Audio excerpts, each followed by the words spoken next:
माननीय अध्यक्ष महोदय, सर्वप्रथम तो मैं आपका बहुत आभारी हूँ कि आपने मुझे अपने विचार सदन के सामने प्रकट करने का अवसर प्रदान किया है। मैं सदन का ज़्यादा समय न लेते हुए संक्षिप्त में अपनी बात रखना चाहता हूँ।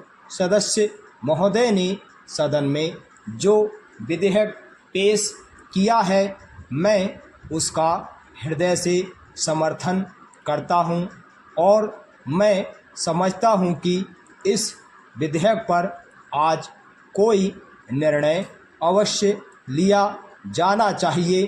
कहा जाता है कि इस देश में राजनीतिक नेता बहुत अधिक हो चुके हैं और समाज सुधारक यहाँ बहुत कम रह गए हैं।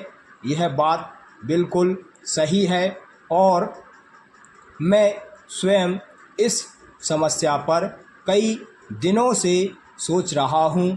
इस देश में जो भी अच्छा आदमी होता है वह धीरे धीरे राजनीतिक क्षेत्र में चला जाता है।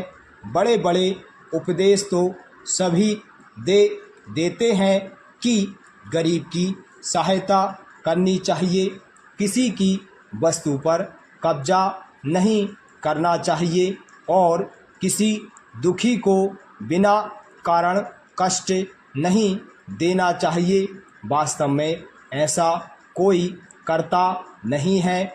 बड़े बड़े राजनीतिक नेता इन बुराइयों से अलग नहीं है। पैरा माननीय अध्यक्ष महोदय, ऐसी अवस्था में देश का किस तरह से विकास हो सकता है? दहेज प्रथा के विषय में भी मैं यह कहना चाहता हूँ कि कोई भी गरीब या अनपढ़ आदमी दहेज नहीं देता है। देश के सब बड़े नेता, सब बड़े कार्यकर्ता और सभी बड़े समाज सुधारक दहेज देते हैं। वे बड़े लोग कानून की परवाह भी नहीं करते हैं।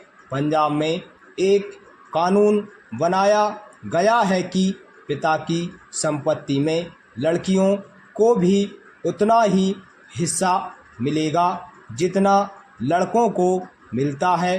परिणाम यह हुआ है कि वहाँ पर ना तो दहेज देना पड़ता है और ना ही कोई दहेज मांगता है। मैं समझता हूँ कि इस प्रकार का कानून देश के अन्य राज्यों में भी लागू किया जाए तो दहेज प्रथा को समाप्त किया जा सकता है। जब लड़कियों को पिता की संपत्ति का पूरा हिस्सा मिलेगा और पूरी ज़मीन मिलेगी तो उनको दहेज देने की आवश्यकता भी नहीं पड़ेगी।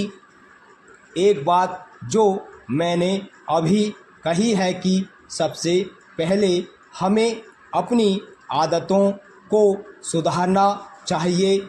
हम सभी इसमें अपना सहयोग दें। अभी तक माननीय सदस्य ने सुझाव दिया है कि दहेज देने की एक सीमा निर्धारित कर देनी चाहिए। इस संबंध में मेरा सुझाव यह है कि दहेज की कोई सीमा निर्धारित नहीं होनी चाहिए। दहेज के नाम पर कुछ भी देना अपराध माना जाना चाहिए। दहेज प्रथा को जड़ से ही मिटाया जाना चाहिए। स्टॉप।